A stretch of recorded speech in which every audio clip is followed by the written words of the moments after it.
Black girls are beautiful. Hello.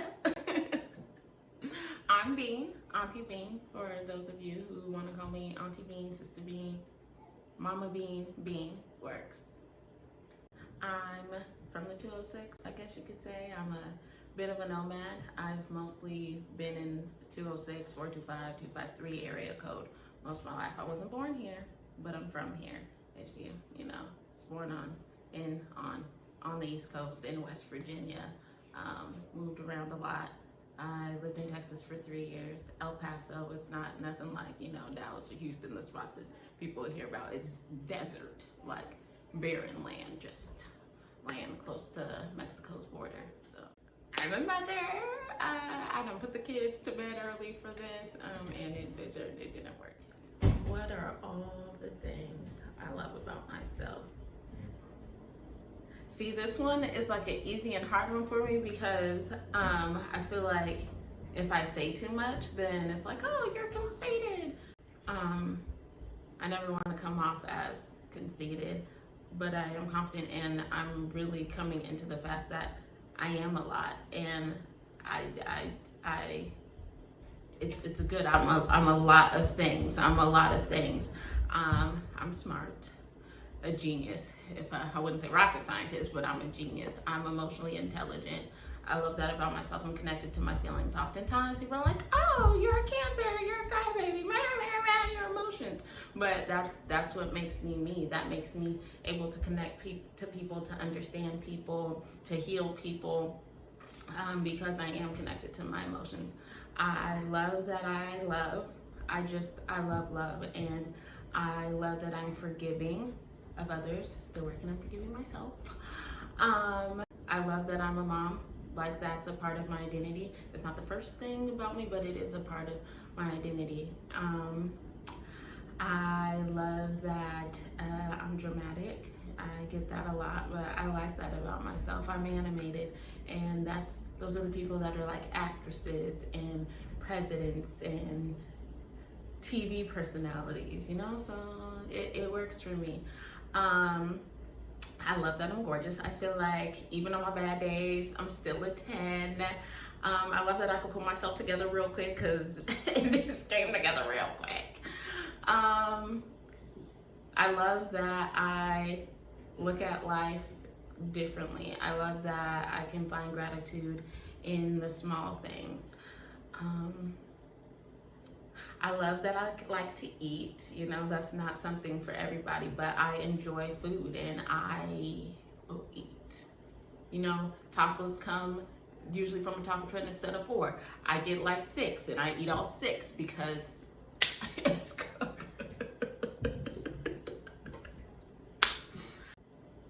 I love my eyebrows.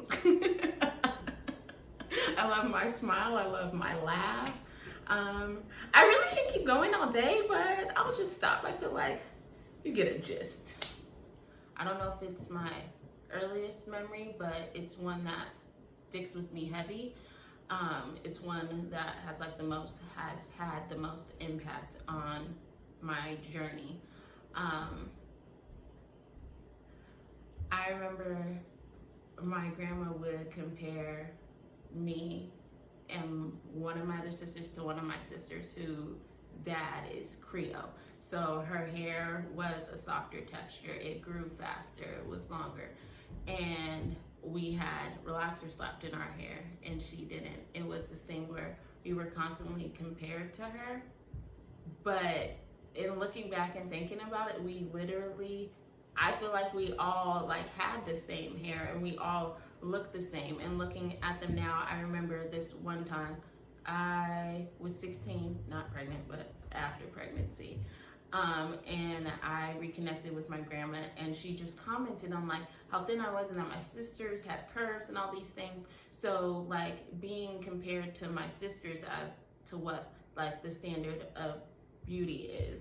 And it's now looking back and thinking about the traumas that my grandma has faced, that my mom has faced, that I have faced, is really what shaped them to what has shaped me. joining a program called Powerful Voices. We talked about like beauty and like how the media portrays and how society portrays beauty. So I was really able to like pick apart things that the media and society would do to like segregate black folks and like from white folks and from other people, but also from other black folks, and where colorism comes into play of like the lighter the better. That's where, you know, team light skin, team dark skin came from. And so I'm really going through that programming and looking at like, well, beauty is in the eye of the beholder. It really is. And this goes back to the whole like loving all the things that I love about myself. Those are the things that make me beautiful. And it's like when I think about all those things, I feel like from the inside out, my beauty shows like, yes, I have a pretty face, but I know I have a pretty face because I have a pretty soul. Like I feel like when I look at a person and I see their confidence, I'm like, oh yeah, they're gorgeous. Like I can see it because it's like from the inside out. I feel like that's actually what beauty is, like inside out. Like your insides are showing on your outsides, and you can slap makeup on or like have like a perfect bone jaw structure or whatever, but are you beautiful, girl? Messages, thoughts that I've had to combat. Where did they come from? The trauma of my ancestors, post-traumatic slave syndrome.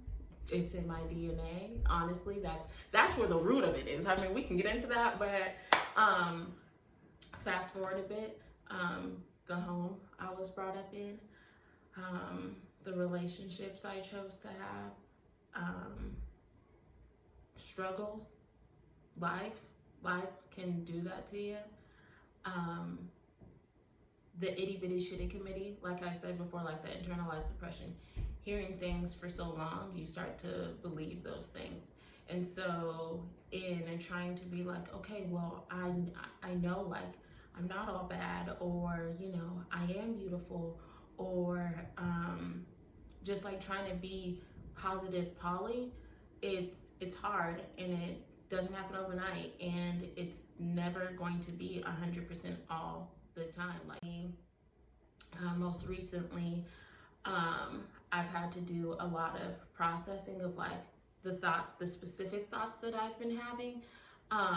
Where are those coming from?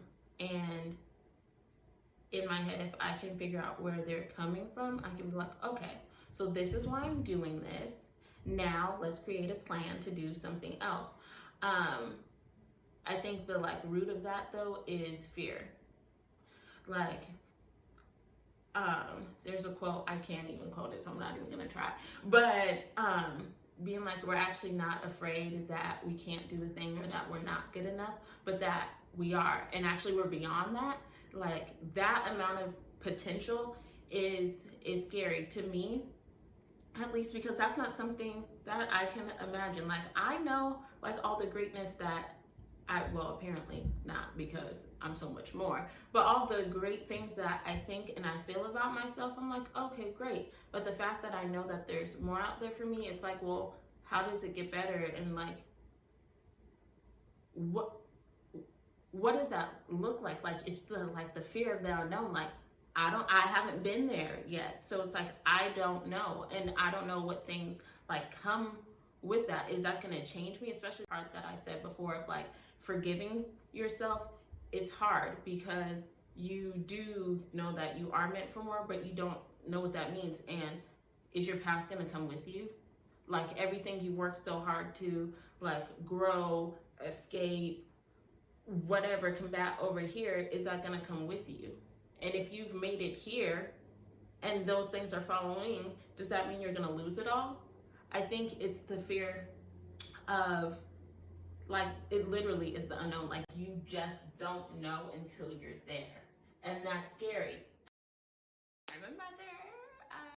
As a mother of a Black daughter, there's some things that I do to motivate and inspire, push, boost her self-confidence. I guess some things are unconventional in the way that I do then. I'm trying not to cry, but sensitive subject because I am a Black daughter who has faced some traumas, and I just try to get her to know the traumas that I faced, so that way she doesn't have to face them and she can move through life with having all the knowledge she needs to make the choices she does. Another thing is like when she has a bad hair day, girl, you're still cute. Whether your locks are freshly rolled and retwisted or not, you're still cute and your hair is still beautiful. Sure, you just need a little moisture to like liven it up. That's fine. A ponytail, you can wear it down, part it. There's still things that you can do to your hair. Just because your hair is not retwisted or it's a little frizzy here or there doesn't mean you don't look good. Because I feel like we have been like, when you're put together, that's when you look well. That's when you look good. That's when you're beautiful. You're beautiful even on your off days, girl. You're on your off days. And so I feel like sometimes I can be tough on her because it's like I need you to understand hair done, hair not done, designer clothes, not designer clothes. Like, you are whole and like you're perfect the way that you are. People can't be touching on your hair. I can. That way. So also like helping her navigate relationships. Something that I've always told her is, it's your body and you get to say no. You don't have to be friends with everybody. You get to have different friend groups. Telling her the things that she's allowed to have because society and other people will tell her, no, this is how you're supposed to do it. Fuck that. No, this is how. Fuck what everyone else is saying. I'm your mother. I'm telling you. No, you get to. Vital to your space. You get to say no. And people get to not do the things that you said you didn't want them to do. Like, that is. When it comes to many things like sex, consent, my number one when it comes to the traumas that I face, I don't want her to face those traumas. And if those traumas were to occur, I want her to know that she can come to me, because no, that's not okay. I don't give a fuck what anybody else told you. I don't give a fuck what anyone said to be quiet about. No. And I don't give a fuck who did it. You tell me. So trying to have like that open line of communication. If I'm saying from get-go, bathtub age, you probably don't even understand the words that are coming out of my mouth, this isn't okay, and you get to say no, you get your body, then that's what it is. And it's like, my mama told me to tell you kind of situation. Then also when it comes to relationships, if I'm teaching her now, like, to be thinking about what feels good for her, what doesn't feel good for her, she can exit a relationship that, you know, she's like, actually, this is that feeling my mama was telling me about, it ain't gonna work for me. And not like feel shame or feel guilt for choosing her. Because at the end of the day, you came into this world by yourself. You're gonna leave this world by yourself. You're the one who has to live with the decisions you make, nobody else. So do that, live your life. I feel like as Black women, we have to be, we're told to be all the things, strong and independent. But then when we are strong and independent, ooh, that girl's too rough. We don't, that ain't gonna work for me. She's too hard. She always angry, the angry Black woman. I feel like the world holds us to the highest standard, yet treats us the shittiest. Black women are the most marginalized people in the world. I don't care what anyone has to say. We absolutely are. And I feel like if we're like, no, I'm actually gonna choose to do this instead, or I'm gonna choose to be this person, I'm gonna choose to be soft, or I'm gonna choose to be strong, or whatever it is, then it's frowned upon. And then it's like, we disappoint our family, or we disappoint our friends, like the people that look up to us, because we're not doing the things that is normal for us to do. And so then that's when the shame and the guilt kick in, because you're like, well, I'm all these things to all these people and I'm letting everyone down. I can't choose myself. I can't be selfish. And then that's when you start getting in these points where it's like you do start feeling bad about yourself. But if you have the confidence and know how important like choosing yourself really is, because that um, triggers all these like chemical things in your head to like make you happy, because you are responsible for making yourself happy. You are the person who can make you happy because you know what you need on the inside that's going to feed your soul. It's my belief that we were all put here to do something. Like everyone has their role to play. So if we're just like going along with what everyone says, how are we playing our role? We're not being fulfilled and satisfied in life. So by not being selfish, not choosing ourselves, we're actually doing a disservice to the world and to ourselves.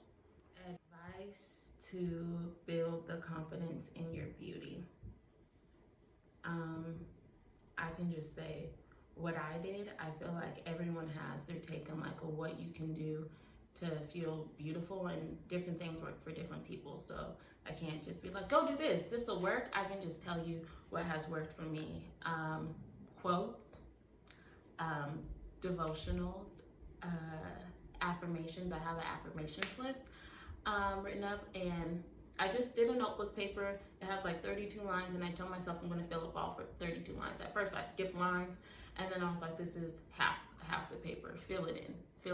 And it took me some days, but I had to think about all the things that I am, not what other people tell me I am or I am not, the things that I know for certain. And you know how I know? Because this is the things that I'm doing. Like there's proof and evidence.